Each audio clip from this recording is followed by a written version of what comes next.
how do you do observations outside of science?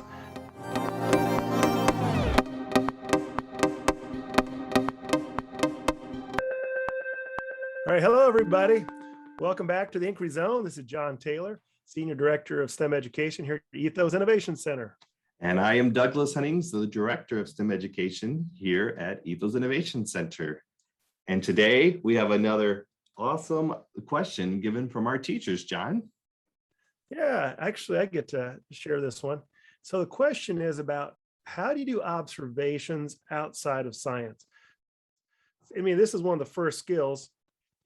And how do we do this? How do you do observations outside of a science? And I love this idea because this shows that, the teachers are starting to think outside of the science, more of that cross-curricular approach, So we talk about how making observations is that foundation of the inquiry process. That's the first thing you to do, no matter if you're in the primary and kindergarten, all the way up to high school. We want our students to make observations. And it's really cool. Now we're starting to think, how can we take this skill and apply it outside of our science instruction? So if you don't mind, John, I'll go ahead and I'll kick it off and talk about something that was very important to me, especially as an elementary teacher. So go ahead. Oh, sorry, just saying this is really cool because this is the time as a teacher we get a twofer, whereas we're doing science and something else, both of them, both the standards, both the process standards at the same time. So cool. That's right. Okay, and it really helps, to save that time because we're always trying to save time in our day. So the first one way I would try to move, and I would take observations outside of science, is in my literacy instruction, my reading and my writing.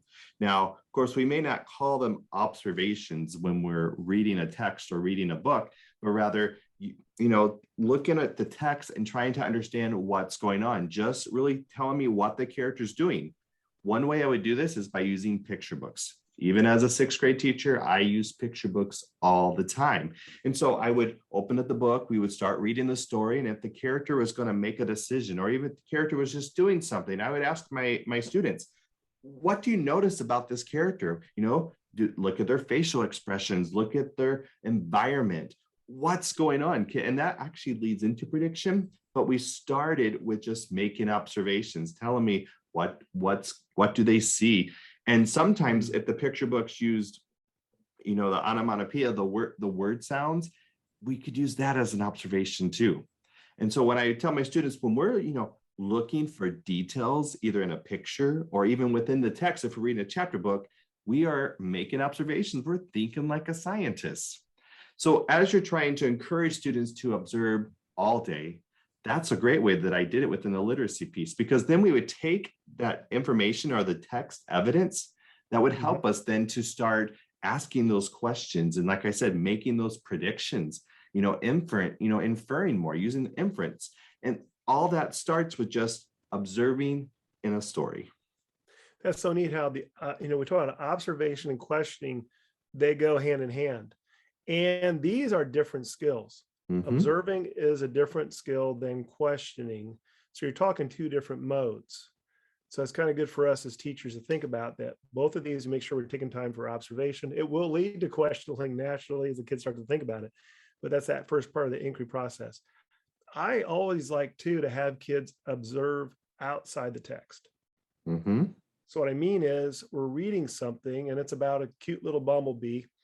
And I might ask the students, I wonder what the air smells like where they're at.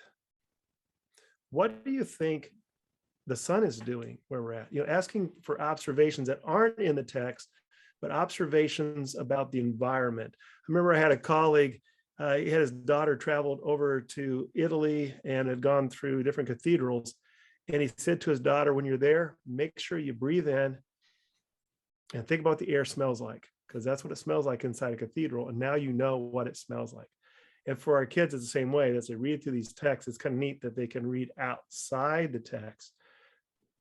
And then it leads to this questioning, it's deeper thinking. Oh, yes. So it's I love that. And that's really how I got more science in, and to really help them start to think like a scientist. So even in science instruction, if you're teaching how to make an observation, that's going to help your reading instruction, or vice versa. If you're talking about finding text detail, describing what you observed in the story, you're really helping your science instruction as well. So it's like you said, it's that 2 for 1. Yes. We talk a lot about the communication. I really do think communication and language arts is the biggest component of doing inquiry and doing science. We got to be able to communicate out. But, I've had some thoughts about mathematics with this also. Math instruction. Yeah. And so, you know, you start thinking about inquiry, we observe, we process, or start to think and ask questions. With our math time, if we could take time before we dive in and say, hey, these are the rules, this is how this works. If we give students time to observe, just think about that. If they have time to observe, so we're doing fractions. And so I know or anything in math, and we say at the beginning, here's a bunch of fractions. What do you observe? Being a science teacher, I used to frustrate some of our math teachers because I'd throw the punchline out to my students. I love to teach really high level stuff. So you imagine like calculus. I never called it that, but I would tell them the why right off. And the kids are like, oh, that's why we're doing this. And then the engagement happens. And I think at any level, K through 12, if you're starting something new with your students, that's math wise, before you get into the rules, let your kids take some time to observe.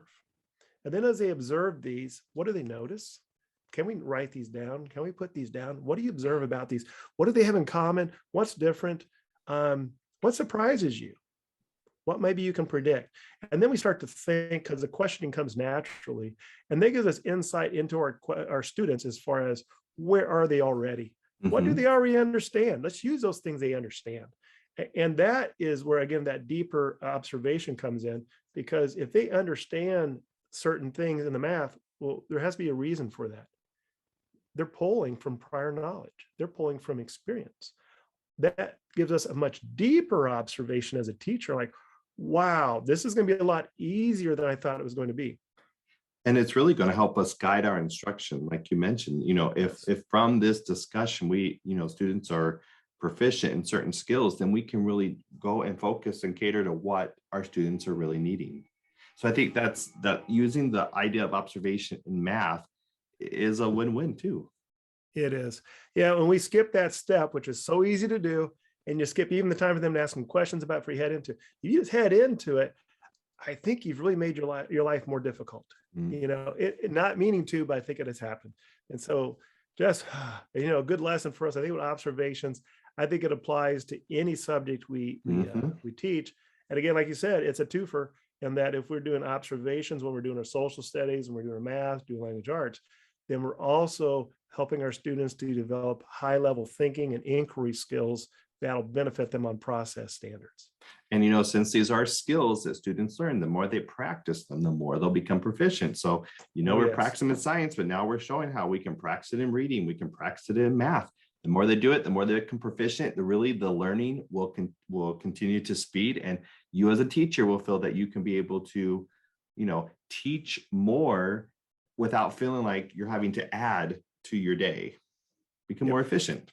Now, I would think teachers out there, as you've observed our discussion, I bet you have some questions. I'd have some questions about your grade and what I would do and how we handle this.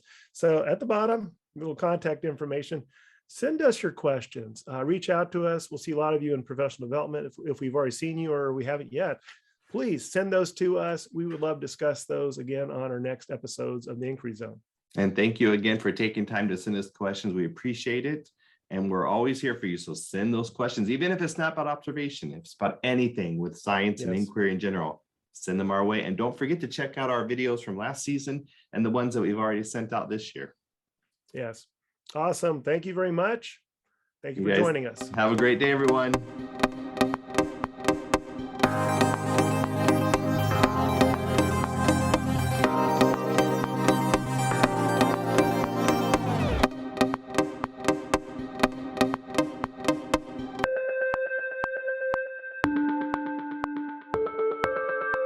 We are excited to work with our amazing partners at Mary Daly Elementary School.